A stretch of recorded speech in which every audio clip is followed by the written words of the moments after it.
Hello everybody, I am Malati, Assistant Professor in Computer Science, Trinity College for Women, Namakkal. Now, we are going to see about some introduction concept of mobile computing. Then, nowadays, mobile plays a very important role in our day-to-day life. Do you know what is meant by mobile computing? It means it enables the user, that is mobile computing allows the user to transfer the data from one computer, that is one place to another place without any physical medium. That is, here we can't use any cable such as twisted pair cable, coaxial, fiber optics cable. Like this type of cable, we should not use any cable. Then how the data will be transferred? In mobile computing, the data is transferred wirelessly with some devices such as mobile, laptop, etc. Then in mobile computing, we can access the data without any physical medium. That is, here by using some reliable sectors, this mobile can be accessed. Then the concept of mobile computing can be divided into three parts. What are they? Mobile communication, mobile hardware and mobile software.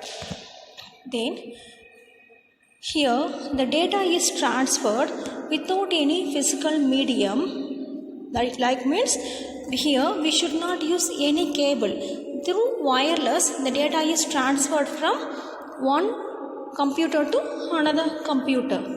Then in mobile communication means it specifies a framework, that this framework refers the infrastructure through transfer the data. Here it specifies the reliability communication between any two wireless devices.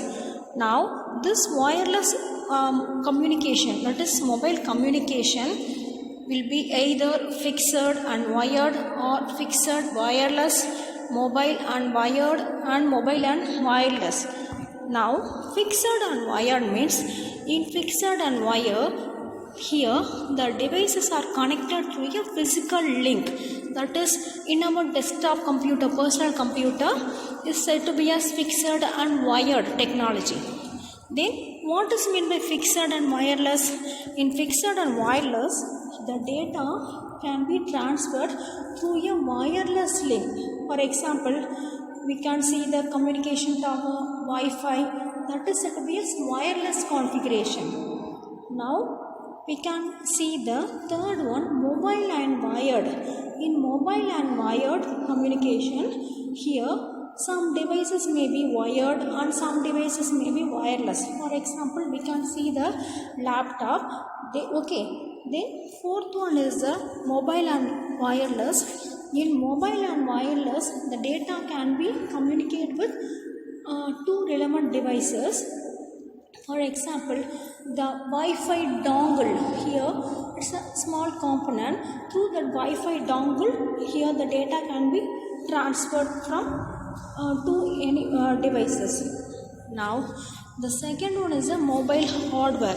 What is meant by hardware? You all very well know about the hardware. It's a physical component. The mobile hardware consists of mobile devices that can be used to access the data. Okay, so that data can be accessed from any of our smartphone, laptop, personal computer, tablet, etc. These hardware can be inbuilt within our system and it is mainly used to send and receive the signals. These devices can be said to be as full duplex mode. You all know that full duplex. It allows the data for sending and receiving. So in two directions it allows the data. So that is said to be as full duplex mode. The last one is the mobile software. So you all know that software. Software means what? It contains set of programs. So this mobile software program will run on the mobile hardware. Okay, so here this mobile software, it represents the OS. Okay, by using without this OS the mobile, we can't use our phone. For example, see, there are various softwares available: iOS, Android, Blackberry, Blueberry. Like this, various iOS softwares are available. Without this software, we can't able to access our any of our mobile phone. Okay, so here you all very well know. Here we can very well know about the mobile, what is meant by mobile communication, what is meant by hardware, what is meant by mobile software. So this is the introduction of mobile computing. Then thank you.